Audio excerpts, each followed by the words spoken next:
Happy Tuesday, everybody. It's GP Fans bringing you the headlines from the world of Formula 1 as we get ready for the Miami Grand Prix this coming weekend. Mercedes are considering a design overhaul as Toto Wolff admits that they need to get on top of porpoising in order to get performance out of the Silver Arrows. Red Bull think it's going to be horses for courses in their fight with Ferrari for the world titles, and Haas are benefiting from the USA F1 hype. I'm Ollie Wilson. As I say, this is GP Fans. Hit subscribe to stay with us throughout the whole of the 2022 season.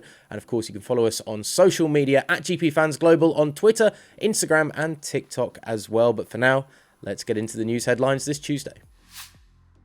Mercedes are considering a costly change to the design of their W13 car, with their current incarnation of the vehicle unable to make up the ground on the frontrunners in Formula 1 this season. Team principal Toto Wolff is apparently contemplating reverting back to a more traditional design for the Silver Arrows in a dramatic turnaround on the concept that they started the season with, a streamlined minimal side pods approach that may well minimise the aerodynamic impact on the car, but has proven on track to exacerbate the porpoising problem that had impacted all the teams in Formula 1's new aerodynamic regulations era.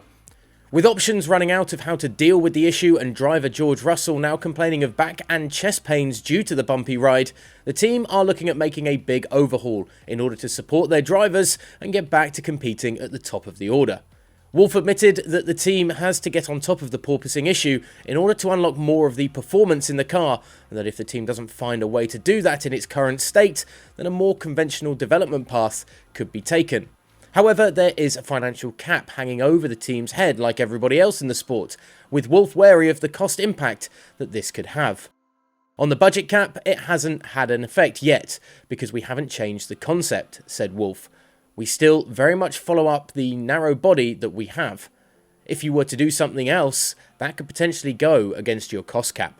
Two quickfire stories to finish off today, with Christian Horner admitting that the title fight between Red Bull and Ferrari could be a case of horses for courses, as each team will have an advantage at different types of circuit as the season continues. After a slow start littered with DNFs, Red Bull got their act together at Imola last time out, dominating the weekend's sessions and points total. With their reliability issues seemingly gone, fans are licking their lips at the thought of another sensational season of two teams going toe-to-toe for both titles, with Horner admitting Ferrari certainly pack a punch this year. I think it will be horses for courses, said the Red Bull team principal. Ferrari has a great car, great drivers, and they are going to be super competitive in Miami, and I think it will be like that for the whole season. Red Bull took a lot of confidence from their Imola weekend and looked to build on it in Miami, much like Haas will be doing the same off the track, as the hype for this weekend's race in Florida is helping the American-based team to garner plenty of interest heading into the weekend.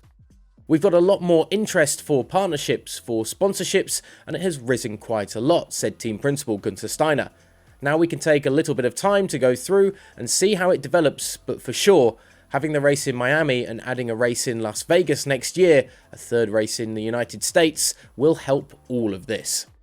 So Haas are benefiting them from the USA hype, and I think everybody in the sport is interested to see how this Miami circuit plays out, with all of the drivers giving it rave reviews from their simulation runs. Stick with us for the whole of the Miami Grand Prix weekend by hitting subscribe down below, and of course getting onto gpfans.com for all the latest and breaking news in F1.